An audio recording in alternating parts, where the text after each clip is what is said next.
A call goes out in the middle of the night, car fire, and it might explode. Firefighters race to the scene, expecting a normal car fire. They were wrong. What they found was a $1 million Lamborghini Aventador, literally melting into the road. The paint was boiling, and the rims were shooting out sparks like fireworks. This wasn't just a fire. This was C.R.A.Z.Y., the owner. His story was simple. He left the car at a gas station for 20 minutes and came back to find it completely engulfed in flames. He called 911. Sounds like an open and shut case of insurance fraud, right? But then they found a clue that changed everything. A clue that proved this wasn't about the money. Sitting on the driver's seat was a child's booster seat, still buckled in. That's when this simple car fire became a massive mystery. This is investigator Maria Alvarez. She gets to the scene and the air smells like burnt money. She's seen tons of expensive cars burned for insurance cash. People want a fat check and to get rid of their car payments. It's the oldest trick in the book. This time something felt completely wrong. There was no broken glass, no security footage of a bad guy, and no gas cans thrown in the bushes. All the normal signs of arson were missing. Instead, there was just one set of tire tracks that drove to this spot and stopped. And get this, the owner said the keys were stolen, but the key fob was pinging from inside the car. How was that possible? That was red flag number 1. By sunrise, the insurance guy was already there, calculating the cost. The news went crazy with it. Everyone was furious at the owner, this crypto investor named Evan Vale, thinking he was just another scammer. But then, Maria, who misses nothing, spotted something else. Fused to the booster seat was a tiny, melted pink hair bow. No one said a kid was in the car. The insurance fraud story just went up in smoke. She grabbed her radio and said, "Get me homicide." Evan Velezzi's story was WAY to calm. Said, "I stopped for a Red Bull, left the engine running. 2 guys jumped in and sped off." He was trying to look like the victim of a carjacking. But Maria knew he was lying. Real victims are never this calm after watching a $1 million car burn. So Maria checked the gas station's security cameras, and it showed something completely different. There was Evan, all alone, walking into the store. He didn't buy a thing, just walked out, got in his Lambo, and drove off. No carjacking, no 2 guys, just Evan. His entire alibi was a lie. Next, Maria pulled his phone records. His last call was at 11:07 p.m. to a burner phone. The call lasted only 11 seconds. Just long enough to say, "Do it." It was obviously a pre-planned signal. This was a conspiracy. But none of it made sense. Why would a guy with millions in crypto risk everything for an insurance check? He didn't need the money. Maria had the burnt Lamborghini taken apart by a forensic team, and they found something insane. Racing fuel was poured all over the carpets. Someone wanted this car to be completely destroyed, to leave absolutely no evidence behind. This wasn't about a car. It was about hiding something huge. That tiny melted pink hair bow was the key to everything. Forensics figured out it was made just 3 weeks ago. It's an insane detail to have. Maria checked every store nearby, and no one had sold that bow recently. It came from somewhere else. So Maria did something brilliant. She posted a picture of the charred bow on social media and asked, "Does anyone recognize this?" And for once, the internet did something amazing. Hours later, a foster mom from 200 miles away called, crying. "That's my daughter Ava's. She disappeared from our driveway yesterday.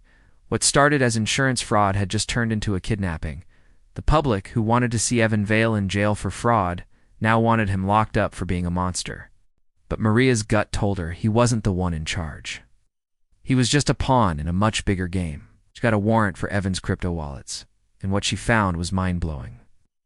On the night of the fire, he sent $1.2 million in Monaro, a privacy coin that's almost impossible to trace. The money went to a shell company in Panama, and in the memo line it said, "Custody settlement." Custody of who? It had to be the missing child. A background check on Evan showed he had no kids and no ex-wife. The only family he had was a younger sister, Lila Vale, a social media influencer. Maria started digging through Lila's posts, and just 2 weeks ago, Lila posted a picture with a little girl with an emoji covering her face. The caption read, "New journey, #momlife," double quotes, and just like that, everything clicked. Lila wanted a baby. Maria brought Lila in for questioning, and she broke down in less than 2 minutes. Her perfect online life was a total lie. "Evan owed me," she cried. "I wanted a baby and he knew a guy. That guy was Dr. Miles Rourke, a top doctor who was secretly running an illegal adoption ring. He was selling foster kids to rich people for over $1 million each. Ava was one of his victims." Lila said the plan blew up when Ava's foster mom hired a lawyer and threatened to expose everything, so Rourke ordered them to clean up the mess. The plan was to destroy the car and all the DNA evidence inside it and make it look like simple insurance fraud. The booster seat was left there on purpose to throw off investigators.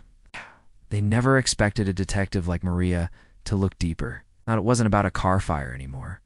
It was a race to save Ava. Maria tracked Rourke's last phone ping to an abandoned warehouse. SWAT teams rolled out in the middle of the night, storming the location. Inside, they found a shipping container that had been turned into a nursery. And inside that, they found Ava. She was dehydrated but alive. Rourke was gone. But he left behind a death trap, a security camera wired to a giant propane tank. If anyone opened the door without the right Bluetooth key, the whole place would have exploded, destroying all the evidence, including Ava. And Evan, the guy who started this whole mess, had that key. The DA offered him a deal: immunity for the kidnapping if he helped them catch Rourke. The mastermind. Maria hated it, but they needed Evan to take down the entire operation. Evan led them to a private airstrip where Rourke was about to escape on a private jet to another country. The takedown was insane, and it was all streamed live on the news. The same people who hated Evan were now watching him lead the police to save a little girl's life. Ava was carried out, wrapped in a SWAT jacket, clutching the same pink hairbow from the fire. The trial was a massive streaming event. The whole world was watching. Evan's lawyers tried to say he was just a good uncle being manipulated by a bad guy, but the prosecutors had everything: the crypto transactions, the burner phone calls, even the receipt for the racing fuel. Rourke's former assistant testified against him, and her words were chilling. She said Rourke had a nickname for these illegal adoptions: fire sales, burn the evidence, and collect the money. It proved the car fire was directly connected to the kidnapping. The jury only took 4 hours. The verdict was in. Miles Rourke was found guilty of kidnapping, attempted murder, and racketeering. Got life in prison. Evan pleaded guilty to arson and got 10 years. The $1 million insurance claim was denied. The headlines changed from $1 million fraud to $1 million rescue. This case even led to a new law being passed to protect kids, forever known as Ava's Law. If you think this story is unbelievable, you have to subscribe to this channel right now. We find the craziest stories on the internet, and I promise you, what happens next in this one is the biggest twist of all. 6 months later, Maria got a mysterious envelope from Geneva. Inside was a USB stick and a Polaroid photo. The photo was of a brand new Lamborghini, and hanging from the rearview mirror was the exact same pink hairbow from the fire. It was a message. USB stick had a single crypto wallet address on it, with a balance of over $1 million. And then a message: fire sales continue. Catch me if you can. Rourke wasn't working alone. He was part of a global network trafficking children. Every story you see about a supercar catching fire might just be another cover-up. They thought they had closed the case, but they had only finished Chapter 1. The fire sales were still happening, hidden in the shadows. So, what started as a $1 million car fire was never about the money. It was a smokescreen to hide a terrifying black market baby ring. A tiny melted booster seat saved a child's life, and a detective who refused to give up uncovered a global conspiracy. Next time you see a headline about a fancy car burning down, remember this story. The real crime might be hiding right in front of us. If you learned something from this insane case, comment the word Ava down below so I know you made it to the end. And to make sure you never miss another video, you have to subscribe to Truvo. I'll see you in the next one.